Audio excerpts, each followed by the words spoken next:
जय श्री कृष्णा। राधे राधे।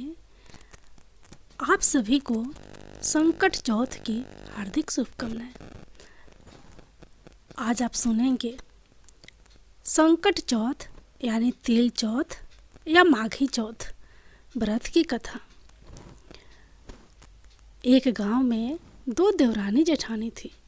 जेठानी के पास बहुत धन था और देवरानी बहुत गरीब थी।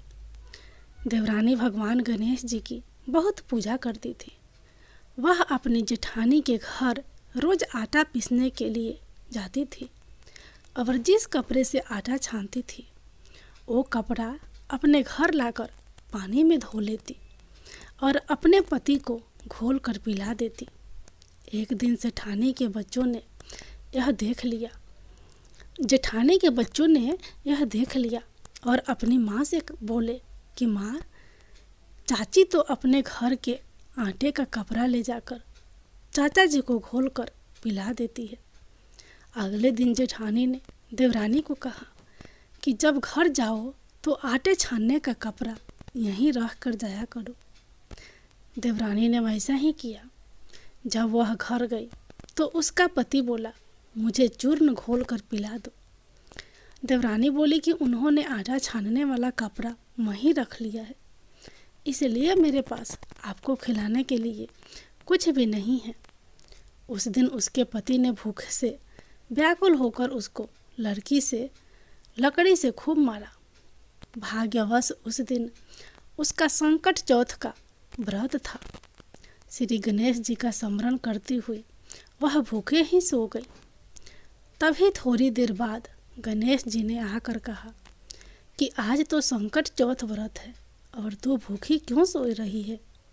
तब देवरानी ने सारा वृत्तांत कह सुनाया।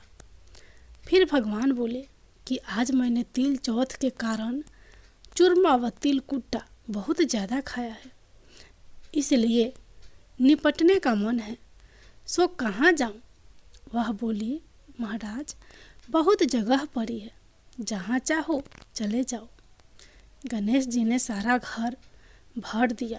निपटने से आकर बोले, पूछूं कहाँ।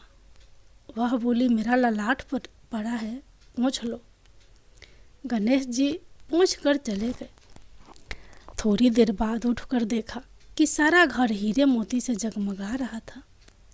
सारा सिर भी सोने की आभा से चमक रहा था। धन को बटोरने में देर हो गई, इसलिए जेठानी के यहाँ काम के लिए नहीं जा सकी। जेठानी ने अपने बच्चों को चाची के घर देखने के लिए भेजा कि चाची क्यों नहीं आई है। बच्चों ने आकर अपनी माता से कहा कि माँ, चाची के घर में तो अब बहुत धन हो गया है। जेठानी भागी भागी अपनी देवरानी के पास आई और पूछा कि तुम्हारे पास इतना धन कैसे हुआ। बोली, भोली भाली देवरानी ने सारी घटना सच बता दी। इतना सुनकर जेठानी अपने घर आई और अपने पति को बोली कि मुझे लकड़ी से मारो। देवरानी को देवर जी ने बहुत मारा, इसलिए उसके बहुत से धन हो गए। उसका पति बोला, भगवान, तू धन की भूखी क्यों मार खाती है। लेकिन वो नहीं मानी और बहुत मार खाकर अपना मकान खाली करके गणेश जी का स्मरण करके सो गई। गणेश जी आए और कहने लगे, उठ और मुझे बता कि मैं कहाँ निमटने जाऊं। तब वो बोली, मेरी देवरानी का छोटा सा मकान था, मेरे पास तो बहुत बड़ा मकान है, जहाँ इच्छा हो वहीं चले जाओ। गणेश जी ने निमटना कर लिया। अब बोले, पूछो कहाँ। तो जेठानी ने गुस्से में कहा, मेरा लिलाट पड़ा है, पूछ लो। गणेश जी पूछ कर चले गए।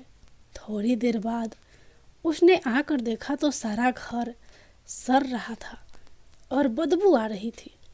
तब वो बोली, हे गणेश जी महाराज, आपने मेरे साथ छल कपट किया है।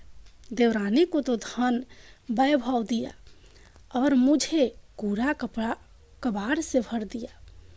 गणेश जी आए और बोले, तूने धन के लालच में मार खाई और उसने धर्म के कारण मार खाई। जेठानी क्षमा याचना करने लगी, हे गणेश जी, मुझे धन नहीं चाहिए, आप यह सब पहले की तरह कर दो। तब गणेश जी बोले कि तू अपने धन में से आधा धन देवरानी को दे दे, जब ही मैं अपना माया समेटूंगा। जेठानी ने आधा धन देवरानी को दिया, परंतु कहीं एक सुई धागा रह गया। जब जेठानी ने सुई धागा देवरानी को दिया, तब भगवान गणेश जी अपनी माया समेट ली। हे गणेश जी महाराज, जैसे आपने देवरानी के भंडार भरा वैसे सभी के भरना, और जैसा आपने जेठानी के साथ किया वैसा किसी के साथ नहीं करना। गणेश जी महाराज की जय। अब सुनिए दूसरी कथा। किसी शहर में एक सेठ सेठानी रहते थे। उनके कोई संतान नहीं थी, इससे वे दोनों बहुत दुखी रहते थे। एक बार सेठानी ने पड़ोस की स्त्रियों को तिल चौथ का व्रत करते हुए देखा तो पूछा कि आप यह किसका व्रत कर रही हो? इस व्रत को करने से क्या फल मिलता है? तब उन्होंने बताया कि संकट चौथ को करने से धन, वैभव, पुत्र, अमर सुहाग प्राप्त होता है, घर में सुख शांति का वास होता है। तब सेठानी बोली कि यदि मेरे पुत्र हो जावे तो मैं चौथ माता को 1.25 किलो तिलकुटा चढ़ाऊंगी।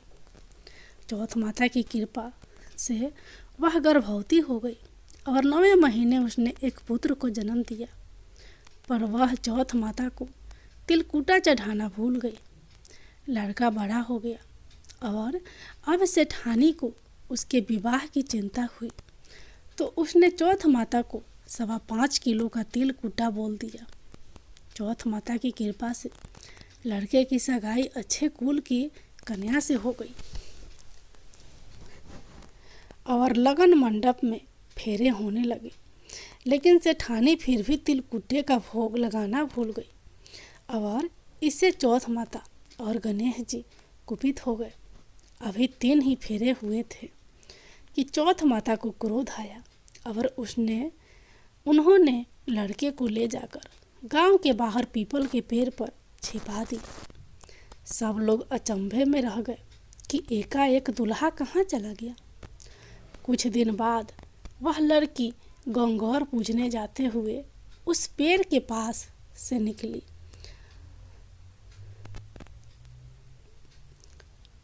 तो पेड़ की कोटर में बैठा दूल्हा बोला, आओ आओ मेरी अर्धब्याही नार आओ। तो वह भागी हुई अपने घर गई और अपनी माता को सब घटना कह सुनाई। यह समाचार सुनते ही सभी परिवारजन वहाँ पहुँचे और देखा कि यह तो वही जमाई राजा है जिसने हमारी बिटिया से आधे फेरे लिए थे और उसी स्वरूप में पीपल पर बैठे हैं। तो सभी ने पूछा कि आप इतने दिनों से यहाँ क्यों बैठे हो, इसका क्या कारण है? जमाई राजा बोले, मैं तो यहाँ चौथ माता के गिरवी बैठा हूँ। मेरी माता से जाकर कहो कि वह मेरे जन्म से लेकर अभी तक के बोले हुए सारे तिल कुट्टे का भोग लगाकर और चौथ माता से प्रार्थना करके क्षमा याचना करे, जिससे मुझे छुटकारा मिले। तब लड़के की सास ने अपने समधन को जाकर सारा हाल सुनाया। तब दोनों समधनों ने 1.25 मन का तिलकुटा गणेश जी व चौथ माता का पूजन करके और भोग अर्पण करके क्षमा याचना की। तो चौथ माता ने प्रसन्न होकर दूल्हे राजा को वहाँ से लाकर लगन मंडप में बैठा दिया। वहाँ वर वधू के 7 फेरे पूरे हुए और वर वधू सकुशल अपने घर के लिए विदा हुए। चौथ माता की कृपा से दोनों परिवारों में खुशहाली हो गई। हे चौथ माता, जैसा उस लड़के के साथ हुआ वैसा किसी के साथ ना हो और किसी को भी भगवान को बोला हुआ प्रसाद चढ़ाना भूलना नहीं चाहिए। चौथ माता की जय। गणेश जी भगवान की जय।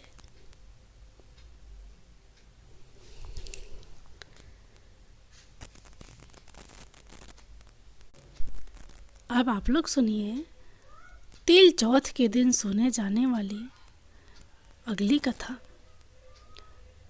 पौराणिक कथा के अनुसार गणेश एक बार देवता कई विपदाओं में घिरे थे, तब वह मदद मांगने भगवान शिव के पास है। उस समय शिव के साथ कार्तिकेय तथा गणेश जी भी बैठे थे। देवताओं की बात सुनकर शिव जी ने कार्तिकेय व गणेश जी से पूछा कि तुम में से कौन देवताओं के कष्टों का निवारण कर सकता है। तब कार्तिकेय व गणेश जी दोनों ने ही स्वयं को इस कार्य के लिए समक्ष बताया। इस पर भगवान शिव ने दोनों की परीक्षा लेते हुए कहा कि तुम दोनों में से जो सबसे पहले पृथ्वी की परिक्रमा करके आएगा वही देवताओं की मदद करने जाएगा। भगवान शिव के मुख से यह वचन सुनते ही कार्तिकेय अपने वाहन मोर पर बैठकर पृथ्वी की परिक्रमा के लिए निकल गए, परंतु गणेश जी सोच में पड़ गए कि वह चूहे के ऊपर चढ़कर सारी पृथ्वी की परिक्रमा करेंगे तो इस कार्य में उन्हें बहुत समय लग जाएगा। तभी उन्हें एक उपाय सूझा। गणेश अपने स्थान से उठे और अपने माता पिता की 7 बार परिक्रमा करके वापस बैठ गए। परिक्रमा करके लौटने पर कार्तिकेय स्वयं को विजेता बताने लगे। तब शिव जी ने श्री गणेश जी से पृथ्वी की परिक्रमा ना करने का कारण पूछा। तब गणेश जी ने कहा, माता पिता के चरणों में ही समस्त लोक है। यह सुनकर भगवान शिव ने गणेश जी को देवताओं के संकट दूर करने की आज्ञा दी। इस प्रकार भगवान शिव ने गणेश जी को आशीर्वाद दिया कि चतुर्थी के दिन जो तुम्हारा पूजन करेगा और रात्रि में चंद्रमा को अर्घ्य देगा उसके तीनों ताप यानी दैहिक ताप, दैविक ताप तथा भौतिक ताप दूर होंगे।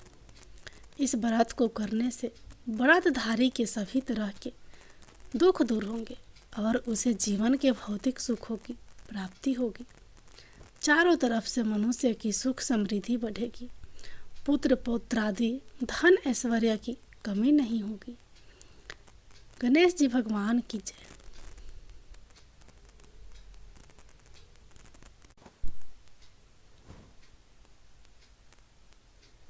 संकट चौथ व्रत की अगली कथा। एक समय की बात है, राजा हरिश्चंद्र के राज में एक कुम्हार था।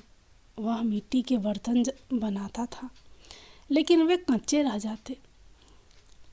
जाते थे। एक पुजारी की सलाह पर उसने इस समस्या को दूर करने के लिए एक छोटे बालक को मिट्टी के बर्तनों के साथ आवा में डाल दिया। उस दिन संकष्टी चतुर्थी का दिन था। उस बच्चे की माँ अपने बेटे के लिए परेशान थी। उसने गणेश जी से बेटे की कुशलता की प्रार्थना की। दूसरे दिन जब कुम्हार ने सुबह उठ कर देखा तो आवा में उसके बर्तन तो पक गए थे, लेकिन बच्चे का बाल बांका भी नहीं हुआ था। वह डर गया और राजा के दरबार में जाकर सारी घटना बताई। इसके बाद राजा ने उस बच्चे और उसकी माँ को बुलवाया तो माँ ने सभी तरह के विघ्न को दूर करने वाली संकष्टी चतुर्थी का वर्णन किया। इस घटना के बाद से सभी महिलाएं संतान और परिवार के सौभाग्य के लिए संकट चौथ का व्रत करने लगी।